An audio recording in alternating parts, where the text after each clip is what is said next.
Coucou! Alors aujourd'hui je souhaiterais aller un petit peu dans la continuité de mes dernières vidéos, mais avant tout je tenais à vous remercier pour les milliers de messages de soutien que j'ai eus. Donc ça m'a fait vraiment très plaisir.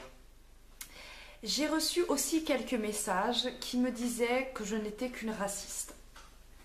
Donc je souhaiterais vous dire ce que j'en pense moi. Pourquoi je suis une raciste? Parce que j'aime mon pays, parce que je souhaite conserver un pays laïque, parce que je suis contre une extrémisation religieuse. Alors si vous pensez que pour toutes ces raisons je suis raciste, eh bien c'est que je le suis. Et je vais vous dire autre chose, j'en suis très fière. Parce qu'il ne faut pas oublier que c'est un pays qui a accueilli beaucoup de monde, qui a accueilli ma famille, qui en a accueilli bien d'autres. Une terre sur laquelle on pouvait espérer avoir une vie meilleure. Une terre sur laquelle il faisait bon vivre. Le problème, c'est que les choses ont changé. Comme je le disais, j'ai reçu des milliers de messages de soutien et des gens qui me disaient que j'avais un courage pas possible parce que j'osais m'exprimer à visage découvert. Maintenant, moi, la question que je me pose, c'est s'il n'y a pas de problème en France, pourquoi je n'oserais pas m'exprimer à visage découvert? Donc d'autres personnes aussi m'ont dit que j'étais islamophobe. Donc je trouve que ce terme est un tout petit peu trop utilisé à mauvais escient. Parce que quand on regarde un petit peu ce terme de plus près, on s'aperçoit que ça n'a rien à voir. On va décortiquer ce terme. Donc il y a islam et phobie. Tout le monde sait ce que veut dire islam. Maintenant, parlons de la définition de phobie. La phobie, c'est une peur irrationnelle. Or, notre peur de l'islam n'est pas une peur irrationnelle, c'est une peur légitime. Nous voyons tous les jours ce qui se passe dans notre pays. Donc, il serait peut-être bien, comme je l'ai déjà dit, d'arrêter d'utiliser ce terme pour éviter les sujets qui fâchent. Quand je vois qu'une infirmière s'est fait tabasser dans son hôpital parce qu'elle a retiré le voile intégral à une femme qui était en train d'accoucher, c'est honteux.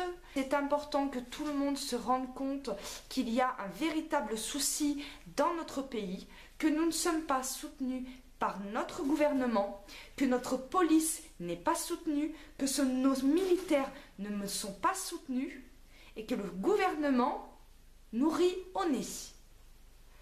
Mais il va falloir qu'ils se méfient, ces gens-là. Parce qu'à un moment donné, la situation, elle va se retourner contre eux. Le peuple est en train de gronder.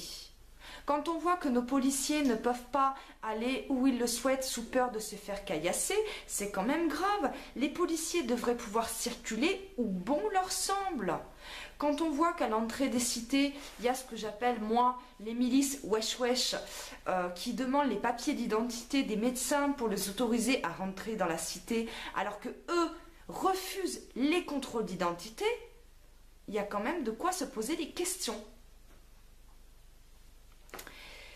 Donc, moi, maintenant, ma question est la suivante. Pourquoi le gouvernement accepte-t-il tous ces actes? Je ne comprends pas. Quel intérêt y trouve-t-il? Bon, on va pas se mettre à parler de Monsieur Hollande parce que, bon, je dis Monsieur Hollande, je l'appelle pas Monsieur le Président. Parce que pour moi, ce n'est pas un président. Parce qu'un président qui vient nous dire « Je suis président de tout, mais responsable de rien », et après, vous l'Élysée, mais il y a de quoi flipper quand même. Donc faut pas s'étonner qu'au gouvernement ce soit le bordel après. Quand on voit qu'il est même pas capable de nous dire dans quel pays il se trouve, qu'il confond l'Égypte avec la Tunisie et qu'il nous trouve carrément le nom d'un nouveau pays. La Macédonie. Il est trop fort. Donc partant de ce principe, eh ben, je pense que aux alentours de 2030, je vais me présenter à la présidentielle. Hein, parce qu'apparemment, il n'y a pas besoin d'être très fut-fut hein, pour être là-haut. Je souhaiterais encore une fois vous remercier tous de votre soutien. Vous avez été des milliers et des milliers à m'envoyer des messages, à partager ma vidéo. Elle est partie en Angleterre, elle est partie en Belgique, elle est partie au Canada. Donc merci à tous de faire passer ce message. Je n'ai qu'une rectification à faire. Beaucoup m'ont dit que c'était mon combat. Eh bien, je souhaiterais dire que c'est notre combat. Nous devons récupérer notre France.